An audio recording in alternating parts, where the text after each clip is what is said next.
We got our friend Jack Posobiec from One America News with us now. He's a correspondent and he's a former intelligence analyst, so he's my IC brother from another mother. Jack, good to see you. Buck, always a pleasure, man. So you're in D.C., and we still have this National Guard deployment going on here. What's happening with this? Why is this continuing on, even when it seems any reasonable expectation of threat from the Trump mob or something, whatever they were saying before, is gone?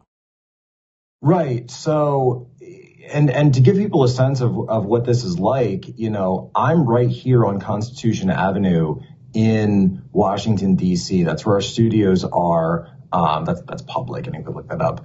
But in this building, directly in front of it, for the last month now, over a month, we've had a chain link steel fence topped by razor wire put directly on top of our sidewalk. So we can't even go into the street. You can't even park your car there. Immediately behind that are armed troops, National Guard, still on a daily basis positioned. It's at least throughout the workday. I would be surprised to know if they weren't there at night. That's where we're seeing some of these parking lot images that are still coming out. These guys are marching. They're on foot patrol, and they have been doing absolutely nothing other than create a security presence, a theater, all the way since about January 8th, I think is when they really first got everything out here. And it's incredible to me to see these guys. It kind of reminds me of the old Monty Python sketch, marching up and down the square, right, for no reason. There's been no credible threat told to us, but we now hear from the headlines that the bean counters have come down on all of this. They're looking at a $500 million price tag for this deployment. And keep in mind, this is National Guard. These are people who have other jobs, they have families, they have wife, kids, etc. And yet they're being told to be out here for what we don't know. The latest that we're hearing is that Donald Trump himself, when he was president, actually requested 10,000 National Guard, not for the inauguration, but for the events of January 6th, because he wanted the Capitol to be safe. Apparently, his request was denied. I didn't know that the commander-in-chief made requests, by the way, but that's another story. Secondly, Ted Lieu, in the well of the Senate yesterday, made a statement that this deployment is going to continue. Why? Not because there are credible and active threats to our Capitol, and thank God there aren't, but he said they are going to stay there until Donald Trump concedes the election. What is that? What are you doing with our national security, Ted? What are you doing with our country? Is this all just a struggle session for Trump and Trump supporters? And are you really telling us that you're abusing the power of the United States military for political purposes? Because I got to tell you, it sure feels an awful lot like that. I spoke, Jack, to House Intelligence Committee member Devin Nunes earlier this week, interviewed him, and I asked him straight up, I said, have you seen any intelligence at all that indicates that there's a need for a continuing National Guard presence in D.C.? He said, absolutely not. And he said, in addition to that, why are we having a trial right now for Trump based on an incitement to an insurrection where there are still very important questions that need answers and therefore that require investigation, like who was in the chain of command on the day of January 6th for how many security personnel were going to be there? What decisions were made? How can we have a real answer about this if we don't know to what degree was this planned in advance? What decisions were made on the day of? These are all things that you would need to know, but it feels a bit like, Jack, the Democrats are just planning to run with the narrative irrespective of what holes there are in the actual story. Well, see, Buck, this is where your background and my background come into play, because when there's been a tactical event, we want to know everything that happened, blue force, red force, right? We want to know what type of planning was there? Where did these pipe bombs come from that we still haven't identified the perpetrator? We can see their hoodie and their shoes, the Nike Air Maxes, but we can't tell when those pipe bombs were put. Oh, wait, was it the 6th or was it the 5th? Because originally the FBI said it was January 6th. Later we find out that they were actually in place the night before. Who was that? Why were they placed the night before? Obviously, this was, goes to the heart of the question. But we don't want to know this stuff for political purposes. We want to know if there actually are domestic terrorists that are trying to bomb the United States Capitol, regardless of their reasons or political ideology, right? This is a national security matter, obviously. Second, we want to know what was the chain of command breakdown? Where was the intelligence failure? Where was the operational failure? We've seen the 8-page letter now from the former Capitol Police Chief, Chief Sund, and he wrote that he requested National Guard multiple times. He was denied by the now former Sergeant Arms, the House and Senate, clearly was denied by Mayor Bowser, who still has her tweet up bragging about how she's denying Trump's request for National Guard to be deployed because there was this, people forget because it's gone so far and the gaslighting is so strong from this impeachment. And that's really the point of everything here, is that there was a narrative in sort of like the left-wing media universe that Trump was going to deploy the National Guard. He wanted to, in order to kind of enact his own coup of the government to stop Congress, to suspend their operations and stay in office. I'm sure you remember, like they were talking about that on MSNBC.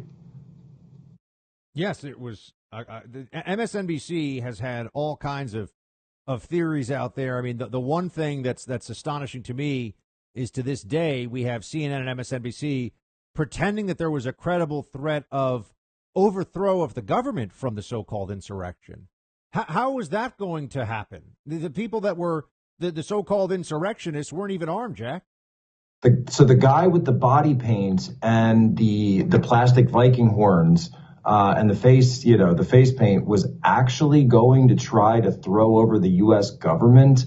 It just completely flies in the face of reason. Look, we all know that the events were terrible, but we also have to be serious and sober about what actually happened. And were there bad actor elements that went in to try to incite this violence, to try to actually make this what was purported to be a peaceful protest, was planned to be a peaceful protest, which, by the way, 99% of the people remained peaceful and stood outside. I was there across the street watching the entire thing. I was on the roof right here, again, right across the street from the Capitol Dome. And for the most part, you saw people just standing around the lawn who didn't know what was going on. Even, funny enough, I was there outside. I didn't know what was going on inside the Capitol until one of my producers called me and said, "Have you seen these videos on Twitter?" I said, "No, I'm outside. There's no signal. What's going on?" And they're telling me about this. And I said, "Really? Because outside it's dead. Like, people are just kind of standing around. Nobody knows what's going on." Jack, I want to switch gears for a moment. We're speaking to Jack Posobiec of One America News Network. And Jack, tell everybody, I like to tell everybody that you're not only a former intel analyst, but you're a China specialist. Yes. And a Mandarin speaker. So this is right in the center of your wheelhouse. What are we seeing from Xi, and what are we seeing from Xi Jinping, the Chinese Communist Party, with this new Biden administration that you find troubling? And explain to people why, a lot of foreign policy just sounds like an intellectual exercise. When it comes to China, it affects everybody. Everyone who's listening to this, if they don't care about China, China cares about them.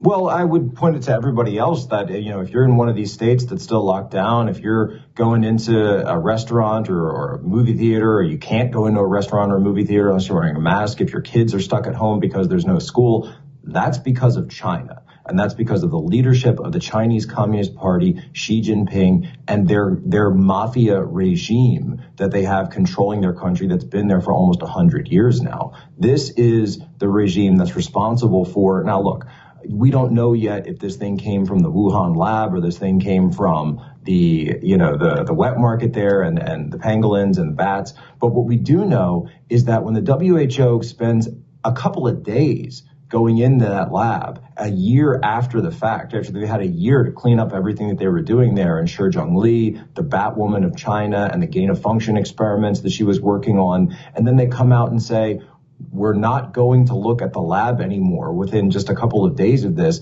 it really makes you want to start asking questions. How much power does the CCP and how much influence do they have over these international institutions?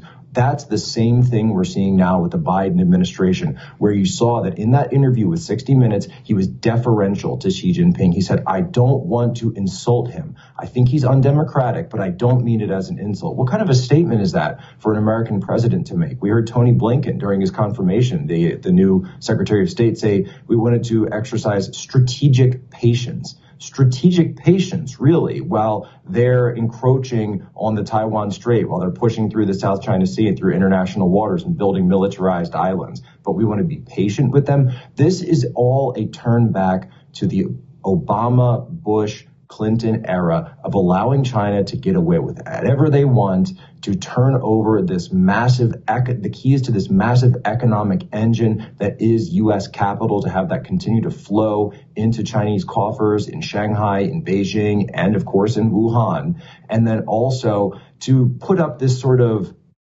I would almost call it like a fake opposition, like a controlled opposition, So I was in the Navy. I was a Navy officer, right? And we constantly would run these freedom of operation or freedom of navigation operations in the South China Sea. We just ran one again through the Taiwan Strait. That's what they call it when two carriers will operate or a destroyer will go through the Taiwan Strait. And we make such a big deal out of it. The Navy makes a huge deal about it. The Pentagon makes a huge deal. We're standing up to the Chinese. We're standing up to Chinese expansionism of the PLA. And here's the thing. The People's Republic of China could care less. They say, great, you can watch us as we're building our fleets. You can watch us as our aircraft carrier capability expands. You can watch us as we steal your technology and then use it against you. You can watch as our cyber operations move to dismantle your ships and disrupt your operations, right? And again, you saw this on that phone call, the readout we got from Xi Jinping and Joe Biden. He wishes him happy Chinese New Year. He's talking about, we care so much about about the human rights abuses in Xinjiang. It's all very, very bad, wringing the hands. No discussion whatsoever of the economic levers of power that could be used. That is something that, regardless of, you want to be a Trump supporter or not a Trump supporter, but he understood that economic leverage is America's best and really only level of influence with the People's Republic of China. Now you're seeing that is that failed policy from beforehand, which really is their intention to allow China to expand, to allow this economic and financial engine to be fueled and financed by who? Us, in many cases. And then really to just put up this sort of, I puffed my chest and I beat my hands and rattled my sabers, but in the end, China still won.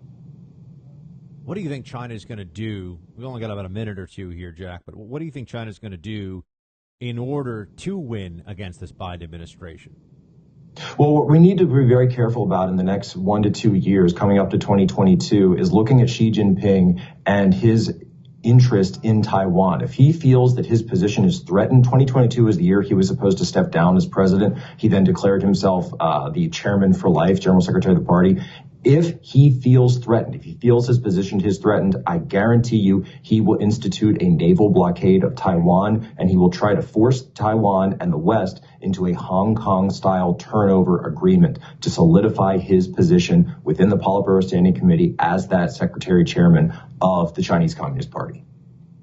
Jack Posobiec, One America News. Jack, my friend, always good to see you, always good to talk to you. Thanks so much. Thanks, Buck. Always a pleasure.